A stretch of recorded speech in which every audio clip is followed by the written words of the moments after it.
घने जंगल में जहां ऊंचे ऊंचे पेड़ आसमान से बातें करते और नदियां मीठे सुरों में बहती थीं, एक विशाल हाथी रहता था जिसका नाम काव्य था। वह ताकतवर था, बुद्धिमान था, लेकिन उसमें थोड़ा अभिमान भी था। उसे लगता था कि जंगल में उससे बड़ा और शक्तिशाली कोई नहीं। एक दिन गर्मी से परेशान होकर काव्य तालाब पर पानी पीने पहुंचा।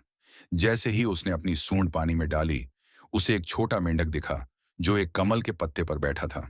छोटे मेंढक, हट जाओ, काव्य ने कहा। मुझे पानी पीना है। मेंढक, जिसका नाम टिकू था, मुस्कुराया। ये मेरा घर है हाथी महाराज, यहाँ हम दोनों के लिए जगह है। काव्य ने गर्व से सिर ऊंचा किया। मैं जंगल का सबसे बड़ा जानवर हूं। जब मैं आता हूं, छोटे रास्ता देते हैं।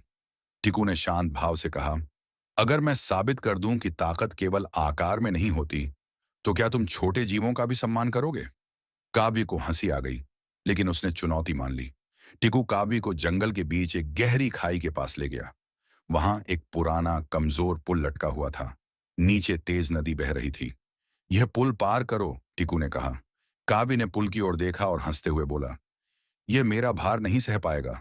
टिकू ने कहा, यही तो, ताकत केवल शरीर की नहीं, समझदारी और संतुलन की भी होती है। इसके बाद टिकू हल्के फुल्के कदमों से पुल पार कर गया, लेकिन काव्य समझ गया कि अगर वह चढ़ेगा तो पुल टूट जाएगा। उसने हार मान ली। तुमने सही कहा टिकू, काव्य ने सिर झुकाकर कहा। सच्ची ताकत सिर्फ शारीरिक शक्ति में नहीं, बल्कि बुद्धिमानी, धैर्य और संतुलन में भी होती है। उस दिन के बाद काव्य ने कभी छोटे जीवों को कमजोर नहीं समझा। वह समझ गया कि जंगल में हर प्राणी की अपनी खासियत होती है, और इस तरह हाथी और मेंढक सबसे अच्छे दोस्त बन गए। कहानी की शिक्षा, यह कहानी हमें यह सिखाती है कि सच्ची ताकत केवल शारीरिक शक्ति में नहीं, बल्कि बुद्धिमानी, धैर्य और संतुलन में होती है। अक्सर लोग सोचते हैं कि बड़ा और ताकतवर होने से ही श्रेष्ठता मिलती है, लेकिन यह पूरी तरह सच नहीं है। हमें कभी भी किसी को उसके आकार, रूप या स्थिति के आधार पर कम नहीं आंकना चाहिए। हर किसी की अपनी विशेषताएं होती हैं, और असली बुद्धिमान वही होता है जो हर जीव के महत्व को समझे और उसे स्वीकार करे।